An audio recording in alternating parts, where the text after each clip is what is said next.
Hey guys, welcome back to another remake, and we have Zilla versus Batra. Now, this one is going to be very simple and straightforward here. We're going to be comparing their interactions with Godzilla, and obviously their other feats with other monsters. Now, in the last one, I do believe I gave it to Zilla, but since Godzilla rivals, and since I've been, kind of catching up on it, Batra actually has some decent feats against the G-Man this time here. So the results may actually be different this time around. But without further ado, let's begin, starting off with Batra. Batra is the evil half of Mothra. I know, kind of simple and straightforward, right? But I think he was just corrupted or something like that. I believe by the fairy twins or something. At least in the IDW version, I believe he was corrupted. But in the a more Americanized version, I think it was humans just messing around too much and then they found out, right? So Batra as a larva is actually pretty powerful, honestly.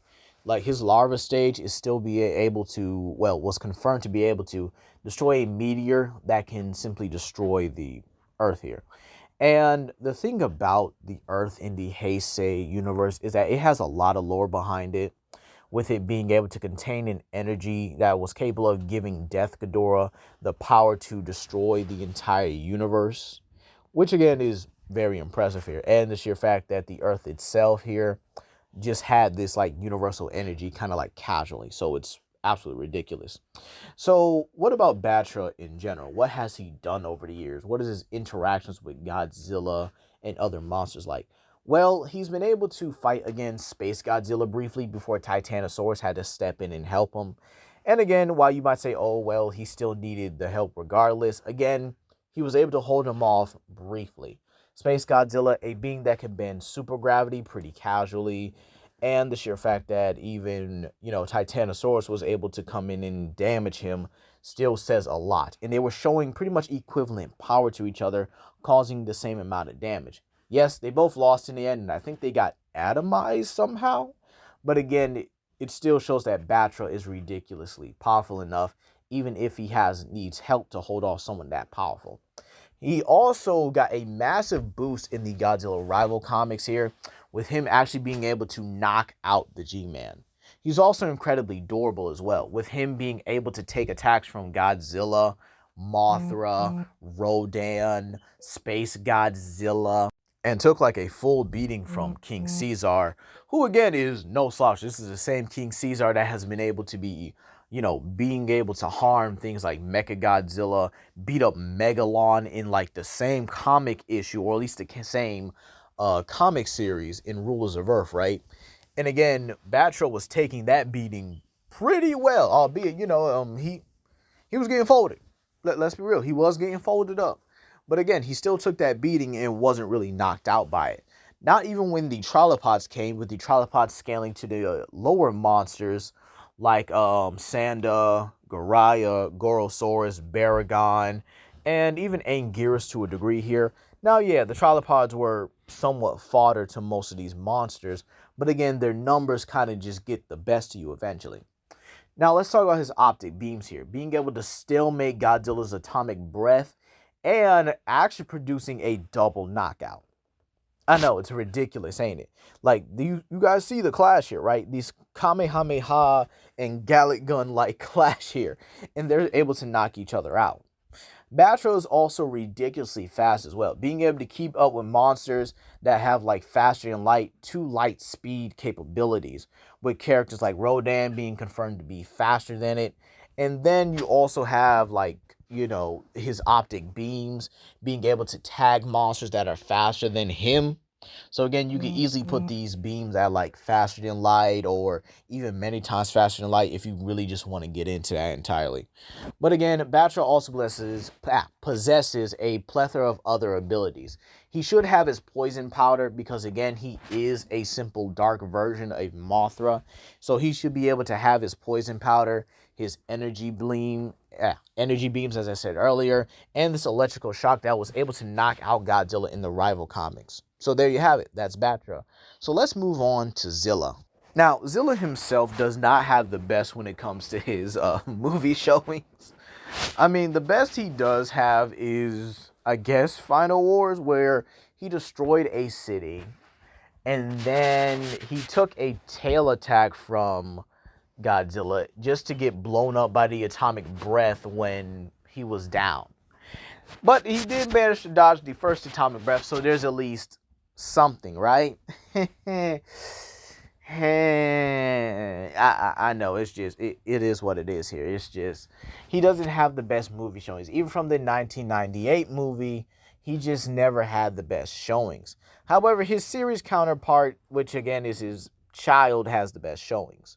So what we're gonna do here is really just kind of focus on his IDW showings, which again is kind of the way that we're gonna have to go here anyway. Because if it was movies versus movies, Batra would curb stomp him. But since this is more or less a IDW movie versions entirely, we would have to focus on that. Now, Zilla in the IDW comics got his redemption by being able to pretty much fight against Godzilla. He killed a Godzilla trilopod that was beating up Jet Jaguar. He killed a Titanosaur trilopod that was holding back both Godzilla and Anguirus from progressing, and he straight up just grabbed it and started to rip its throat out, which is ridiculous here. And he was yeah, I think that's pretty much it here, unless I'm missing something. I think he was in Half a Century War, but I have to reread that one just in case. So right now we got Rulers of Earth to kind of just, get the gist of here. Zilla is a highly intelligent kaiju, one of the most intelligent in the verse, honestly. And this is the IDW verse I'm talking about here.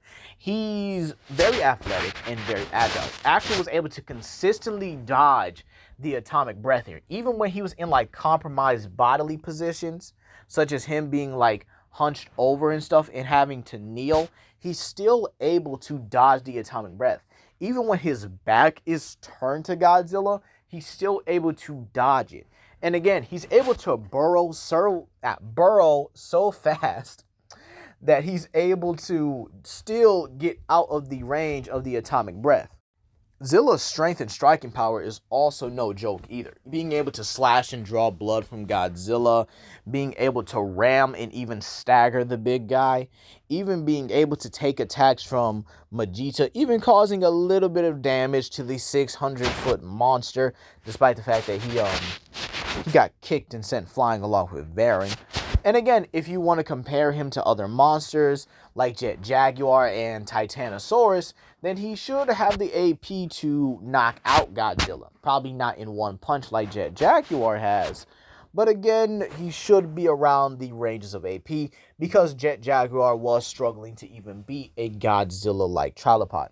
Meanwhile, Zilla actually beat it by slitting its throat with his scoots on his back, which again, our razor shopping could play a factor into this fight here.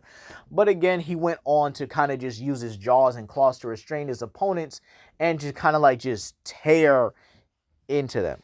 So, yeah, Zilla pretty much has a very great showing and also redeems himself in the Godzilla Rulers of Earth comics. He actually redeems himself and comes back as probably one of the most fan-beloved kaijus of all time.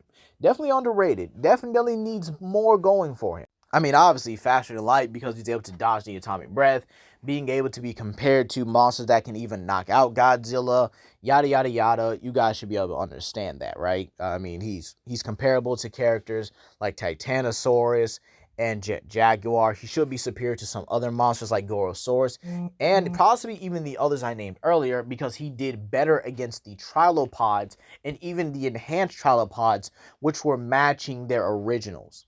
So without further ado, we can honestly begin the breakdown. Who wins between Zilla and Batra? Now, when I made the original version of this, I actually gave it to Zilla. Now, this was again before Godzilla Rivals came out, so you're going to have to bear with me here.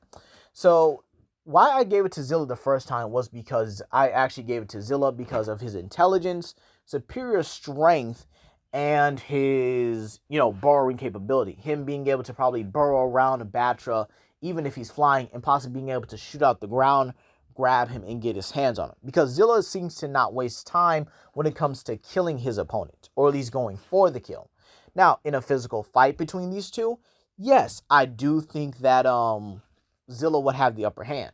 But Batra isn't as stupid as a lot of people would like to believe here. Batra don't think Batra is really gonna risk Zilla getting close here.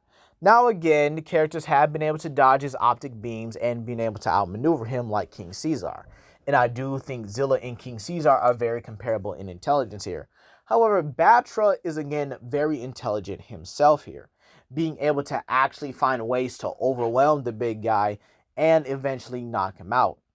And again, Batra is a lot more versatile than Zilla. He can actually wear Zilla down as the fight progresses here, especially with his poison powder being in the air and slowly draining Zilla's health as the fight simply progresses here.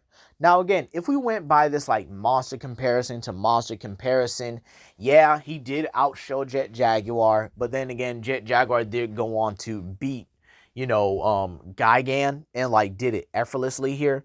Then you have the fact that he was able to knock Godzilla out in one punch here. So you could say like, oh, it's just one of his inconsistent moments. Understandable. Then you have Titanosaurus, who honestly is like one of the toughest kaiju out there. And Zilla was able to tear apart a Trilopod with his DNA, with Titanosaurus' DNA, and then the Trilopod with that exact same DNA was matching the original. Like the clones were matching the originals here. So again, these guys weren't, like any difference in power. They were matching each other. Now you probably could say they were weakened because their DNA got taken and stuff. But again, I guess there's some evidence you could show for it. Maybe. I'm not too entirely sure. Maybe with the whole Space Godzilla situation where a Space Godzilla Trilopod was able to overwhelm both Space Godzilla and Godzilla with Space Godzilla's axis. I know it's pretty ridiculous here. But again, here when it comes down to their showings against Godzilla, I think that's honestly where we really need to go. Their showings against the G-Man are probably the most accurate ways to look at this here.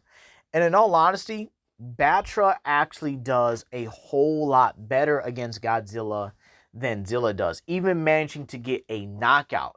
And since Godzilla Rivals I think it's still going. I do think that they're still making comics about it here.